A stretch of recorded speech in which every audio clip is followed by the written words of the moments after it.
Kasaluyot, paano kung sampalok naman ang markote natin? So, ayun.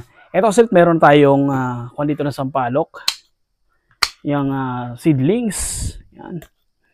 Tanggalin lang natin yung ibang mga dahon para ma-expose kasaluyot yung part. So, tara. So, ayun kasaluyot, meron na tayo ditong seedlings ng sampalok at nilinisan na rin natin.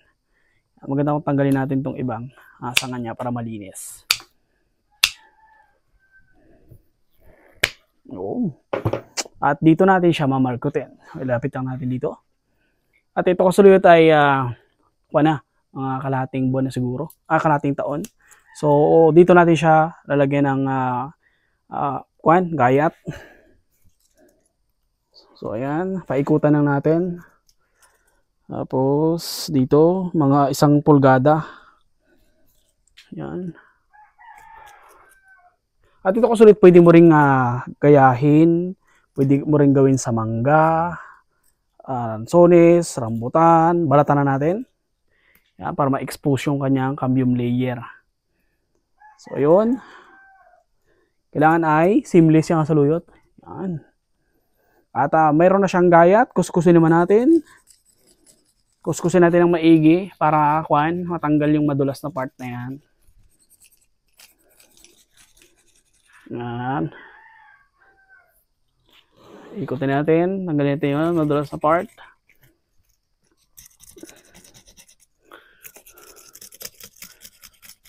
Kung di pa kayo nakasubscribe sa ating channel, subscribe nyo na yan. Marami tayong video tutorial dyan na makakatulong sa inyo. Pakiramdaman nyo kung madulas, magaspang-gaspang na, no? Yan. Kapag hindi mo yung nakuskus ng maigi, babalik lang yun sa hilom. Ready na. Ready na. So, nandito na yung ating dito na yung ating soil o yung lupa. Yan. Gayatan na natin dito. So, ang ginagamit nating lupa dito ay yung loam soil. Yan na nabili ko sa TikTok. Diin lang natin. Tapos, diin na natin yung soil ng maigi. Tapos, gumagamit ako ng cable tie para mas madali ko na siyang talian. Talian lang natin siya dito. Kahit isa lang, kung malaki naman. Yan. Tapos, sigpitan natin. Yung lupa pala na ginagamit natin ay mabasa-basa. So, pag natin mo mahigpit na, pag shake mo, sumasama na yung katawan, mahigpit na yan, putulin na natin dito. Yun. Pagkatapos, kukuha tayo ng plastic bag. Optional to kung gusto mo, bahala ka kung ayaw mo. Pero ako, ginagawa ko na talaga ito. Babalutan natin to ng plastic bag. So, ayan. Ganun lang kasimple. At syempre, para sa panali, meron din tayong cable tie dito.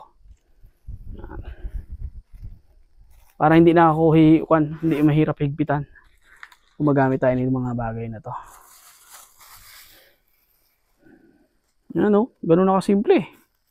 Maghihintay ka lang ng mga 2 buwan. Mga 2 buwan. Higpitan na natin. Yan, ayusin lang natin tali. Higpitan na natin. Putulin na natin yung mga excess na mga plastic para maganda-ganda naman ang itsura. Yun o. Tapos to. Galin na natin yan. Okay, ganda. Pero nakasimple. At maghihintay ka na lang ng result. So, kita-kits kasaluyot hanggang sa umugat ito.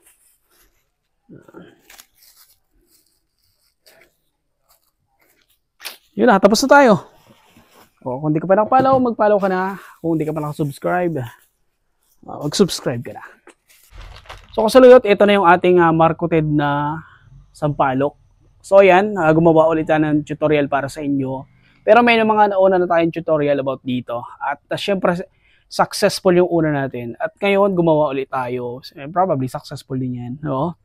At kung paano, ilalagay ko na lang yung video sa ating unahan. Kung di ka pa nakapollow, mag-follow ka na kay Mr. Saluyot. Hanggang sa muli, hanggang sa susunod nating mga tutorial. Magandang araw!